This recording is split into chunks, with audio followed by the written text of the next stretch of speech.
شهر رمضان الذي أنزل فيه القرآن. بسم اللہ الرحمن الرحیم. الحمدللہ والصلاۃ والسلام علی خاتم الانبیاء. رمضان کی آمد بے شمار خوشیاں لاتی ہے اور ساتھ ہی بعض اوقات یہ سوچنے پر آمادہ کرتی ہے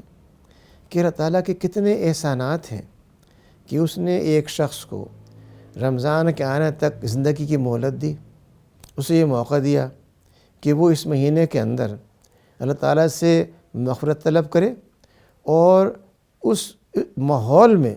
جس میں احادیث یہ کہتی ہیں کہ بظاہر یہ معلوم ہوتا ہے کہ رب کریم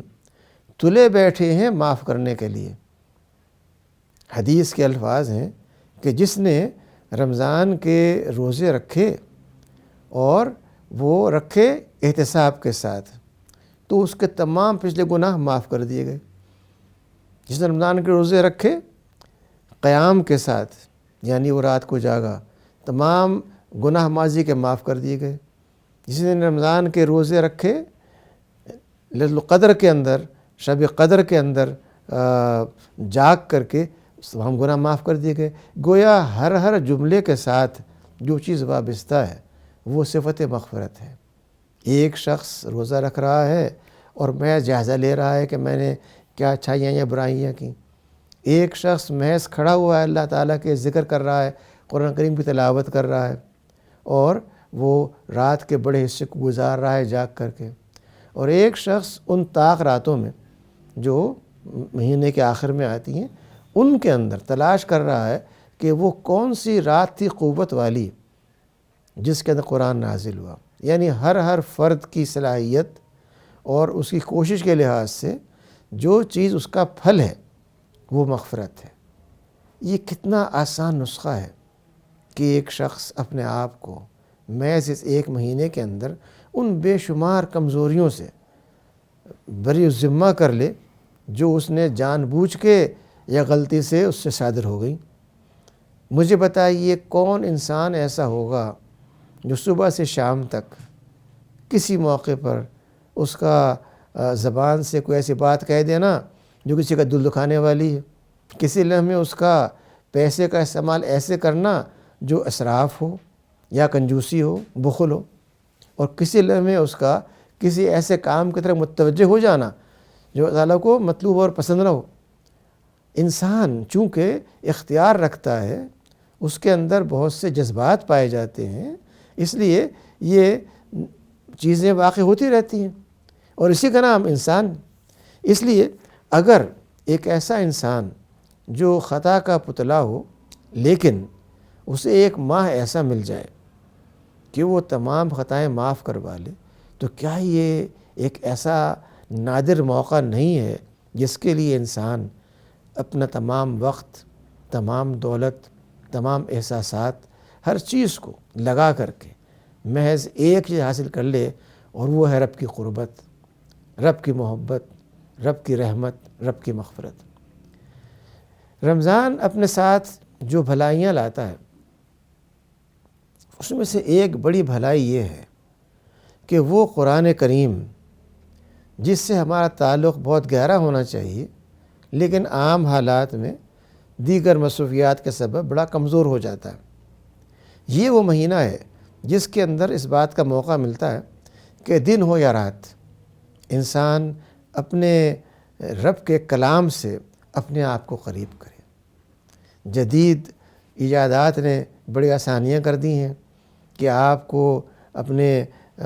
کاروبار کے لیے روز صبح سفر کرنا ہے اور اس میں آپ کو لگ جاتے ہیں کم از کم 20 منٹ یا آدھا گھنٹہ.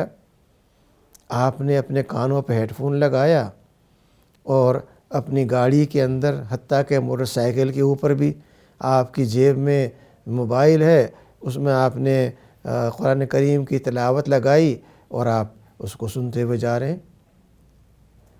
عام طور پہ دیکھا جاتا ہے کہ ہمارے بہت سے نوجوان جو مغربی ثقافت سے متاثر ہوتے ہیں وہ شام کے اوقات میں جب کبھی بازار سے گزر رہے ہوتے ہیں اپنی موٹر سائیکل پر یا کار کے اندر، تو اس میں بڑی بلند آواز کے ساتھ موسیقی لگی ہوتی، اور بہت سوں کے کان پہ ہیڈ فون لگے ہوتے ہیں، وہ سن رہے ہوتے ہیں۔ یہ ایک عام معمول ہے۔ اگر اس کی جگہ اللہ کا کلام سن لیا جائے ایک ماہ کے لیے، تو انسان کی سماعت، انسان کے ذہن کا کام، انسان کے سوچنے کا کام، ہر چیز کا مرکز قرآن بن جائے گا۔ جب قرآن مرکز بن جائے گا تو اس کا لازمی اثر یہ ہوگا کہ ہمارے معاملات، ہمارا طرز عمل بھی تبدیل ہوگا۔ رمضان کا مقصد طرز عمل کا تبدیل کرنا ہے، اسی کا نام تقویٰ ہے۔ لعلکم تتقون جو کہا گیا وہ اس لیے کہا گیا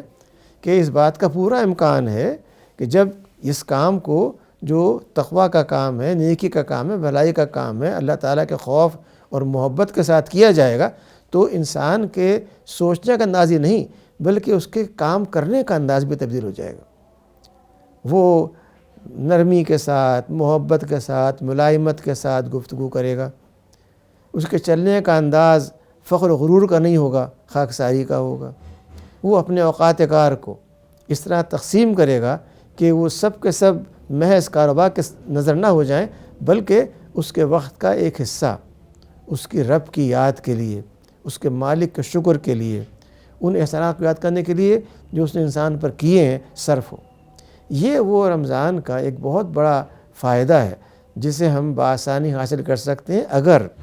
ہم رمضان کو محض سیلیبریشن نہ قرار دیں۔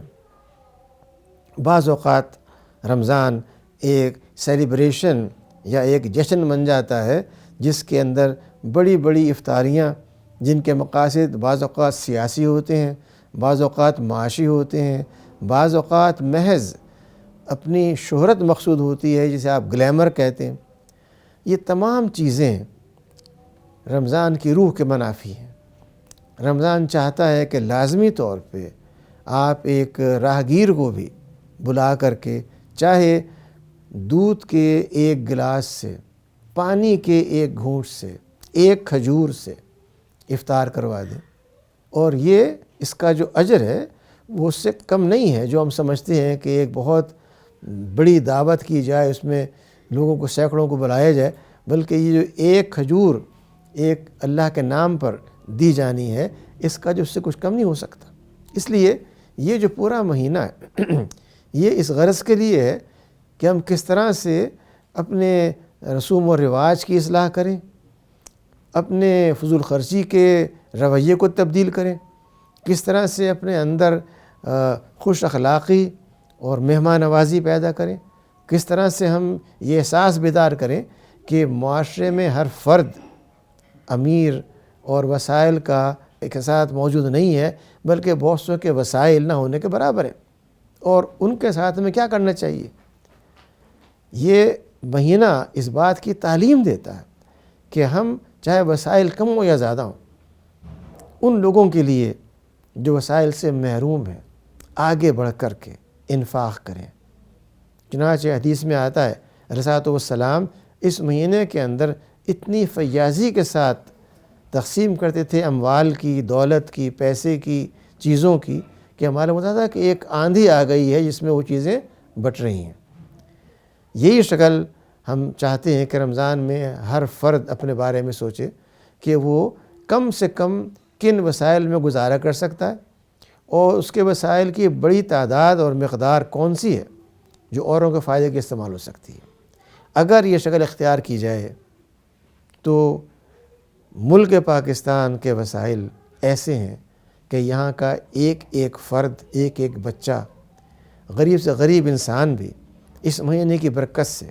اپنے پاؤں پہ کھڑا ہو سکتا ہے۔ لیکن ضرورت کس بات کی ہے؟ سوچنے کی، سوچ کر کے ایک نقشہ کار بنانے کی، ایک پلان بنانے کی، اس کے ساتھ ساتھ اس نقشے کو آہستہ آہستہ بھرنے کی، قدم بقدم تبدیلی پیدا کرنے کی، اور ہر قدم جو تبدیلی کے لیے اٹھے گا اس میں یقین رکھیے اللہ تعالیٰ کی برکت اور رحمت شامل ہوگی۔ نتیجتاً ہر وہ کام جو کیا جائے گا اس کے نتائج آپ کے سامنے خود ظاہر ہو جائیں گے، اور اگر کسی بنا پر نتائج ہم نہ دیکھ سکیں تو جس کی نیت سے کام کیا جا رہا ہے، جس کے لیے کام کیا جا رہا ہے، خوشی کے لیے کیا جا رہا ہے، وہ اس کو دیکھ رہا ہے۔ وہ بار بار کلام عزیز میں یہ بات فرماتا ہے کہ مجھے ہر چیز کا علم ہے، تمہارے دل کے جذبات کا علم ہے، تمہارے اعمال کا علم ہے، جو کام چھپ کے ہو کھل کر ہر چیز کا علم۔ اس لیے وہ یہ جانتا ہے کہ آپ جو کچھ بھی کر رہے ہیں اس کی رضا کے لیے، اور اگر اس دنیا میں نتائج نہ بھی نکلے تو کم از کم اس پورے مہینے کے اندر جو بھلائیاں اور نیکیاں کی جائیں گی ان کے نتائج کا وعدہ فرمایا گیا ہے، اور کہا گیا ہے کہ رمضان کا روزہ میرے لیے ہے اور اس کا اجر بھی میں ہی دوں گا۔ یہ جو سادہ سے الفاظ لیکن بڑے محبت بھرے ہوئے، رحمت بھرے ہوئے الفاظ ہیں، ان پہ اگر غور کیا جائے تو دل یہ چاہتا ہے کہ رمضان محض 30 دن کا نہ ہو بلکہ بہت لمبا ہو، تاکہ اس پورے عرصے میں رب کریم کی اس صفت مغفرت کا مزہ لیا جائے، اس کرم کو دیکھا جائے جس کا وہ بار بار اظہار کرتا ہے اور کہتا ہے کہ یہ پورا کا پورا عرصہ جو ایک شخص فاقے سے پانی نہ پی کر کے، بھوک روک کر کے میری یاد میں لگا ہوا ہے، یہ چونکہ میرے لیے اس لیے میں اس کا اجر دوں گا، اور جو اجر اللہ تعالیٰ دینے والے ہیں اس کا مقابلہ کوئی نہیں کر سکتا، کیونکہ جس طرح سے وہ خود بے انتہا علم والا ہے، بے انتہا رحم والا ہے، ایسے ہی اس کا اجر بھی محدود نہیں ہے، اس کا اجر بھی غیر محدود ہے۔ اور اس نے خود یہ وعدہ فرمایا ہے اور بار بار یہ کہا ہے کہ اللہ کے وعدے سچے ہوتے ہیں، ان میں کوئی شک و شبہ نہیں ہو سکتا۔ گویا کہ رمضان ایک ایسا موقع فراہم کرتا ہے جس میں ایک عام انسان ہو یا ایک پڑھا لکھا انسان ہو، ایک تاجر ہو یا ایک طالب علم ہو، ایک خاتون ہو یا ایک طالبہ ہو، ہر فرد کے لیے بے شمار مواقع نکل آتے ہیں کہ وہ کس طرح سے رب کو خوش کرنے کے لیے ایک معمولی سی نیکی کو اختیار کر کے ایک عظیم ترین اجر کا حقدار یا اس کا مستحق بن جائے۔ اللہ تعالیٰ ہم کو توفیق دے کہ رمضان کے پورے عرصے میں نیکیوں کو سمیٹیں،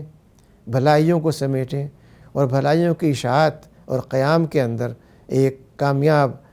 عمل اختیار کر سکیں۔ واقعہ الحمد للہ بالعالمین۔